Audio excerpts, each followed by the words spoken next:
மாநிலங்களவைக்கு கட்சி பிரமுகர்களை அனுப்புவது என்பது கடந்த காலத்தில் எப்படி இருந்ததுன்னா, லோக்சபா தேர்தலில் மக்களவை தேர்தலில் வெற்றி வாய்ப்பு இழந்தவர்களை அவர்களுடைய திறமையை கட்சியும் நாடாளுமன்றமும் பயன்படுத்தி கொள்ள வேண்டும் என்பதற்காக அவங்க மாநிலங்களவை உறுப்பினர்களாக வந்திருக்காங்க. உதாரணத்துக்கு முரசொலி மாறன் 77 மக்களவை தேர்தலில் வெற்றி வாய்ப்பு இழந்தார். ஆர் வெங்கட்ராமனோட அவருக்கு எதிராக போட்டியிட்டு.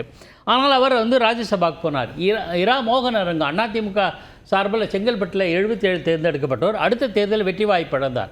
உடனே அவர் ராஜ்யசபாவுக்கு போனார். அந்த மாதிரி வைஜெயந்தி மாலா, சரத்குமார், இரா செழியனே அதுக்கு முன்னாடி மக்களவை உறுப்பினராக இருந்தவர் வெற்றி வாய்ப்பு இழந்த பிறகு அவர் மாநிலங்களவை. இதுதான் நடைமுறையாக நீண்ட காலம் இருந்தது. தமிழகத்தில் சட்ட மேலவை இருந்தபோது இப்படி ஒரு நடைமுறை இருந்தது.